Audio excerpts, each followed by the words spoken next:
welcome back to another video. Today we have another man from all the way from Dubai, and here he is, and let's let him in. Hey, how's it going? Hello there, sir. How you doing? I think we're good to go. Hey, thank you for doing this on a short notice. Not a problem at all. So, you're in Dubai right now, right? Yeah, I'm in Dubai. Wow, that's So how did you get started in the wrestling business, and how long have you been in the business for?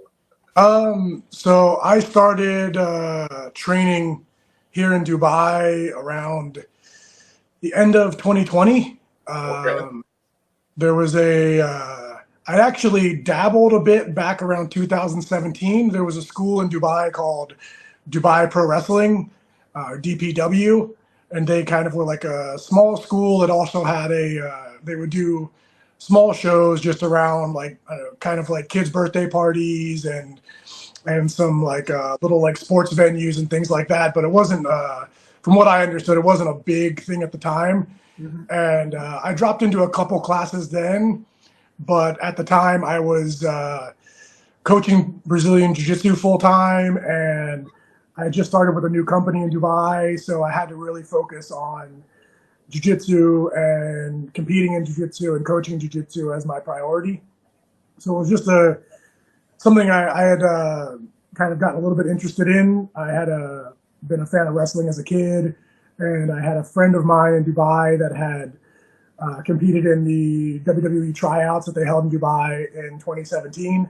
Okay. So that was kind of like a little start, but then it was 2020 when I ran into a guy named Sam at a Dubai muscle show, which is kind of a fitness expo, and he mentioned to me that they were going to be starting a pro wrestling school. He was also one of the guys that had trained at DPW, so I'd met him there at DPW back in like 2018. Okay. So I started with them. I listened to your interview with Handsome Jay, and he was one of the guys that was there right at the beginning. Like when they set up the ring, I probably started maybe a few weeks or a month after that, something around that time. Okay. Man. So, like I asked, I had to check. It's wrestling big over there in Japan? No, in Dubai, or small? It's growing. It's a very DIY kind of grassroots. We had the school there, which is Wrestling ME or Wrestling Middle East, which was the one that was started in 2020. Okay. And that was the tail end of COVID. So we were just kind of training as the regulations would allow us to. And we would do little shows in the gym where we would just have like friends and family would drop by and watch as we were doing, kind of giving a lot of us that had never wrestled much before or wrestled in front of live crowds a chance to just try it out performing. And then it was early 2021, I guess, when we had the first WrestleFest DXB show, which was a kind of probably about 250 seat capacity venue that we did. And that was kind of the start of everything in Dubai. Was the guys behind Wrestling ME that put together the WrestleFest DXB show. So we had some international talent that came out for that as well. From the region. We started to have some guys from the UK that would come out fairly often. So that was kind of the growth and the starting point. And from then on, we did shows every month or every few months since 2021. And it's just continued to grow. It's becoming a bigger thing as we as the team at WrestleFest DXB and the team at Wrestling ME continue to try to push professional wrestling in Dubai.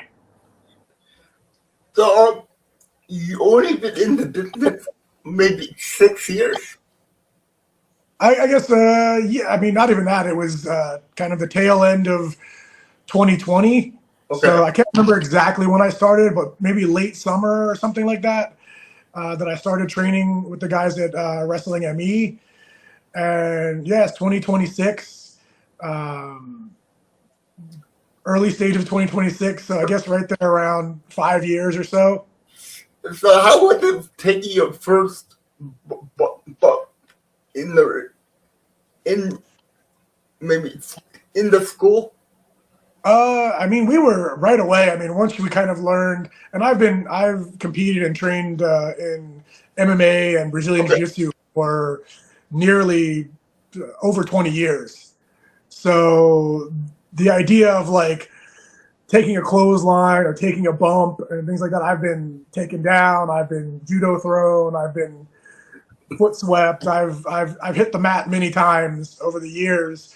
It was just kind of learning the differences in kind of bracing and intentionally bumping to kind of start to build in that reaction timing of like taking a strike and then bumping, or being picked up for a suplex or picked up for a body slam and then taking the bump from there, as opposed to resisting in an actual fight and then not wanting to get thrown and then getting thrown anyway. But I imagine it still hurts. Oh yeah, for sure. I mean, the days when you come in and for training, your training is okay. You're going to take clotheslines and body slams over and over and over again for 2 hours. You don't wake up the next day feeling great. But it's part of the learning experience. It's part of the industry and the training. It's again, the fun stuff for me has always been kind of like the heat drills and things like that. Okay. Kind of like the biggest thing for me that I really enjoyed about professional wrestling was the emoting and the selling and trying to make things look as intense. Yeah. And as violent as possible while still protecting your training partners. Yep. So you mentioned that you've been in jiu-jitsu for a long time before Yes. wrestling. So do you incorporate your jiu-jitsu into your wrestling character? Absolutely. It's one of the things that, I mean, early on, I really just wanted to learn the fundamentals of professional wrestling. You're learning how to lock up properly, learning how to work your kind of traditional sequences, your bumping and your feeding, learning how to chain wrestle to an audience and not grapple for the benefit of submitting my opponent. Yeah. There is a difference in the way, like a lot of early on, when I was doing chain wrestling and things like that, I would be told to kind of slow down, let the crowd understand what I'm doing, keep my head up, I don't need to be tight. I don't need to be close as I would be if I was in a jiu-jitsu training. I need the crowd to be able to see my face and see my opponent's face. So they can register the impact of what I'm doing. Like maybe I'm doing an arm bar, or I'm doing a kimura, or something like this, or a rear naked choke. But if I don't let the crowd see what I'm doing or register what I'm doing, I'm not going to get the reaction that I want from them. Yeah, sure. I mean, and as I went on, I was able to, as I kind of got a greater understanding for the industry of professional wrestling, I was able to incorporate more and more into it. Okay. I had a match, I don't know, maybe a year or so ago, and Trent Seven happened to be in Dubai wrestling on the same show. Oh, yeah. And he kind of saw me and my opponent working through some aspects of the match, and he was saying, "Oh, you do jiu-jitsu, like you should be at it. You should add this in and that in, and these kind of things to really like put over your skills as a black belt in Brazilian Jiu-Jitsu." I mean, and I've gotten the same advice from Andy Williams, the Butcher in AEW. I've known him for a long time through the music industry, and Really?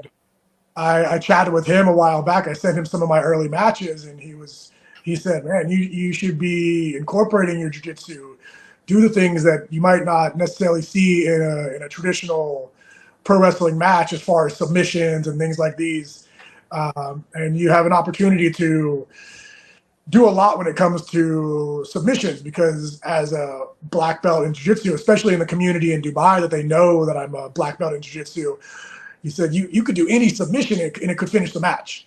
So you don't need to necessarily rely on a signature finish all the time. You can pull a different submission out of thin air, and it's going to be believable to the crowd. So how was it getting that kind of advice from Trent Seven and the Butcher? I mean, that sounded great to get advice from those two guys. Oh yeah, absolutely. I mean, especially even 5 years of doing pro wrestling, because of how it's not like the United States. It's not like maybe Mexico or Japan, where there's all these indie promotions and you can work 3 or 4 matches in a weekend. Every weekend, we have one show every month or every 2 months, so we don't get that same level of experience in Dubai. I mean, I've talked to friends that are indie wrestlers in the U.S., and the amount of time that they get to work matches is, so 5 years in the U.S. or 5 years in Japan is going to be exponentially more time in the ring, performing in front of fans than I would have had in my 5 years. But to have those opportunities to ask people in the industry that have been around for a long time, and they've gotten the advice from people in WWE or AEW, and to receive that advice or have the opportunity to ask for that advice is always going to be amazing. To have someone, like I said, like a Trent Seven, who's wrestled all over the world for the biggest promotions in the world, and to say, "Oh, look, you should be these are going to make your character better, or it's going to make your moves in the ring look and feel more devastating." It's great. I've tried to, whenever I come across people in the industry that I get a chance to cross paths with, so I try to, if they're open to it, ask them for advice, and if I can, ask them if I can send them some of my matches and get their critique. I've had the opportunity to ask guys like Cody Hawk, who ran a wrestling school in Ohio for a long time, trained guys like John Moxley. I met him in Ohio and was able to send some of him my matches, or send him some of my matches, and get some advice as well. So these are great things that when you come across people in the industry, and most of them that I've met so far have been willing to give advice. I was backstage at a show with Axel Tischer, and he gave me some good advice too about my gear and my presence and how to kind of present myself with that background. And so these are things that you keep putting in your back pocket, and every time you get back in the ring the next time, you're like, okay, let me see how I can incorporate this advice into my next match or my next training scenario. So if you're in ring name Eric Ramsey, or is it something else? No, I use so my middle name is Thomas. Okay. So I go by Thomas the Hatchet Ramsey. Okay. I wanted to incorporate kind of that.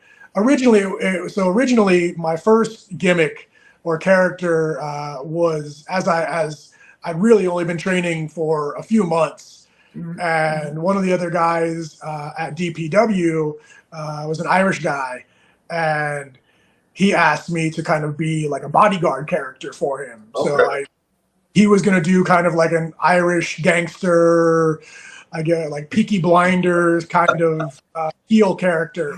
Okay. And, my family, I mean, as an American, I don't tend to go around and say, "Oh, I'm ethnically Irish," but I do have kind of an ethnic Irish background, and my mother's maiden name is a very strong Irish name. So we kind of joked about that a bit, and he was like, "Well, you can be like my bodyguard." Okay. And I kind of took like the kind of I was trying to think of something, a name that would kind of bring that character across. And originally I was going to use the name Tommy the Hatchet as kind of like the bodyguard muscle behind this heel character. And I would just come out in a pinstripe suit with an Irish paddy hat. And I would just kind of hit the guy when he would get thrown to the outside, or I would trip him up, or like hit him with a foreign object when the referee's back was turned. And as I got experience, the plan was eventually for us to work as a tag team. Okay. But unfortunately, just before we would have debuted as a tag team, he left Dubai and moved back to Ireland. So when I eventually debuted, they were like, "Well, do you want to do more of an MMA character instead, because that's your background?" So I took the kind of the way that MMA fighters present themselves, like you have your famous Chuck the Iceman Liddell or Anderson the Spider Silva. So I said, okay, I can use that same idea, and I'll go with Thomas the Hatchet Ramsey, because Ramsey's my real last name. And while working in Dubai, a lot of the people that would come watch me, my students and friends that know me from jiu-jitsu, I think it would be hard for them in that situation to call me something else. They would probably end up calling me Ramsey just out of habit from being in training with me on a regular basis. So I thought it would be easier to use that as my last name for my character, just to help bring in some of that audience to the shows as well. So, is your character like a babyface or a heel? Which one do you like better, and which one is harder to get a reaction from the crowd? So I've worked predominantly as a heel in kind of the sense of like the tough guy, no nonsense. I'm better than you because I've done martial arts for 20 plus years, and no body slam or clothesline is going to take me out when I can just grab your arm or grab your foot or grab your neck and make you tap out. Okay. But I've also, I grew up as a huge fan of Taz and Japanese wrestlers like Joe Nakayama. So I incorporated like one of my early matches. I've been watching a lot of early All Japan, and I've always watched a lot of like ECW and stuff like that. So I wanted to incorporate the kind of the Tazplex or whatever you want to call it. So the Exploder Suplex.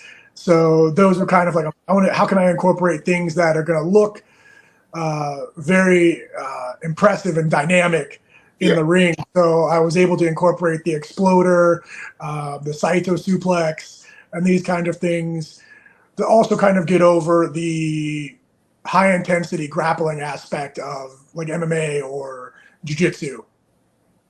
And as far as, sorry, kind of sidetracked, but that kind of allowed me to bring out that kind of more arrogant character as a heel. Like when I slam somebody, maybe I go, instead of going for a pin or going for a submission, I pick them back up and then hit him again, or then go for the arm bar, or then go for the choke or whatever. Kind of being a little bit arrogant, a little bit cocky, and again that leads to good opportunities to get your hope in for your baby faces. With me having that more arrogant, tough guy character, and I have in matches when I've had to work kind of your matches against other heels. Mm-hmm. I've seen from the crowd, especially if the right crowd is there, that I've gotten a bit of a babyface reaction to spots, and on the fly, I've kind of shifted into more of a babyface role. And I think I could work a very good babyface character in the future. But again, that's up to the bookers and the promoters and how they want to present my character. I don't mind continuing. Right now, I'm working in a heel tag team. Okay. So we've been kind of working a bit of an aggressive kind of heel style, little bit of cheating, but more kind of your over the top striking and holding the guys until the referee breaks you up until the very last second, and then you let So how did you make your way all the way to Dubai? It's a pretty interesting story. I was teaching Brazilian Jiu-Jitsu in Cincinnati, Ohio, and I've been since around 2007. And then in 2000, I guess it would have been 2014, a colleague of mine, through the grapevine and through the network of martial arts, was offered a job in Dubai, but he contacted me and said, "Hey, look, this isn't something I'm interested in. I have a family in Ohio, and I don't really want to uproot my family and move somewhere that I don't know anything about. But maybe there's something you'd be interested in." And I reached out to the guys. There was an American that had started a Muay Thai gym in Dubai and was looking to introduce Brazilian Jiu-Jitsu. Okay. If you don't know, Brazilian Jiu-Jitsu is the national sport of the UAE.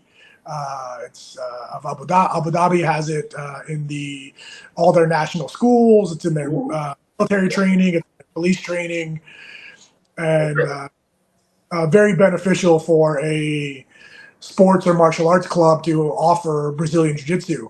Yeah. So this guy's contacts were in the U.S. to acquire a Jiu-Jitsu coach. So I met with him, and about 2 weeks later, I was on my way to Dubai. Wow. So I worked with that company for about a year and a half, and then shifted over to a bigger company that I've been with at a gym called Team Nogueira, which is the namesake of former UFC and Pride champion Big Nog or Antonio Nogueira. Wow. So I've been there for about 10 years. Wow, that's a fantastic story. Yeah, it's So I heard that you wrestled in other countries too, like Japan. I would love to. As of right now, I've only wrestled in Dubai. And Only in Dubai. Okay. I've wrestled 2 matches in Qatar for QPW. Okay. So I wrestled on their, I believe it's called Super Slam show last year. I wrestled which is the first time I met, maybe it wasn't the first time, but I was in a battle royal match that also included Trent Seven. So it was, and then that was the show. If you saw clips of QPW where Mick Foley was there, there was Dolph Ziggler, Pat Cardona, Jushin Thunder Liger. Trying to remember who else was there. Minoru Suzuki. So they had a lot of people out there. So that was kind of a bit of a, I don't know, almost starstruck moment for me in the back to get a chance to chat with some of these guys as well, and even just hearing the advice they were giving other guys that were in singles matches. Obviously, I was in a battle royal match, so there wasn't a whole lot of advice I was looking for in the match. I just was happy to get a chance to perform on that show. So did you ever get like a tryout with any of the bigger companies like AEW, WWE? No, I haven't. And to be honest, it's with my work schedule in the UAE and in Dubai, Mm-hmm. it's been a bit difficult. I I know my plan going forward. I go to the U.S. usually once a year to visit family, Okay. um, and my plan is to look into opportunities to wrestle indie shows around the. I'm based. My family's based in Ohio, so Okay. there's a lot of indie pro wrestling in that area. Yeah, there And is. in the past, I've had a lot of family obligations going home, so it's been a bit difficult to kind of make that the priority. And I've also been to Japan quite a bit, mostly to Mm-hmm. train jiu-jitsu.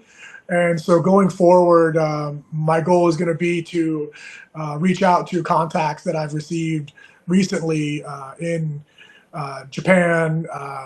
I've also recently spoken with some people about opportunities in China and Taiwan, Singapore. So these are opportunities I'm looking at in the future. I think I've also seen that they do some pro wrestling in Thailand, which seems very interesting. I have some friends that are somewhat involved in the martial arts and MMA scene in Thailand. That's kind of seems to be crossing over a bit with the pro wrestling scene in Thailand. Mm-hmm. Wow, that's cool. So what if one of the major big companies calls you right now and offers you a contract? Would you drop everything and sign and wrestle for that company?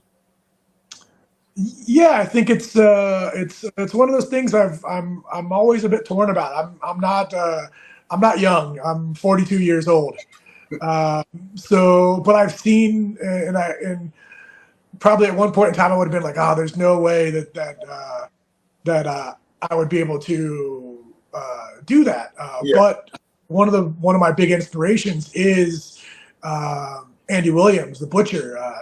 When I first saw that he was getting into pro wrestling, he was I think in his late 30s Yeah. when he first started training and working the indies, and then getting signed by AEW, and then seeing him working matches with John Moxley and like Minoru Suzuki and Jun Akiyama, and I was like, that's such an incredible thing to accomplish after having such an accomplished music career. Yeah, of course. So I kind of took that into the back of my head, and I think it's something that I would absolutely jump at an opportunity at.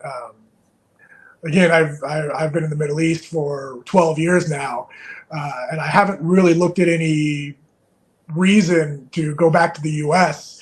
Because I do enjoy the opportunities that are out here with the martial arts and how big martial arts is in the region, and also how close it is to travel to Asia, to be able to go to Japan or Singapore or Thailand or the Philippines, and then and also to Europe, to go to the UK. I haven't been much to the UK, but I know there's a huge pro wrestling scene there. A friend of mine is starting to run pro wrestling shows in Sweden, and I've talked to him about going out and wrestling in Sweden in the future. Wow. So there's a lot of opportunity here, and again, if the opportunity was given to me or presented to me, I would definitely jump at that opportunity to make a full-time living doing professional wrestling. But even at the moment, I train for the last 20 plus years in martial arts, and now I'm making a living teaching martial arts. So I'm already living a great opportunity that not too many people find themselves in. Yeah, I mean that's not too shabby. Yeah, it's definitely a desirable position for a lot of people. So, which company do you like more if they offer you a contract?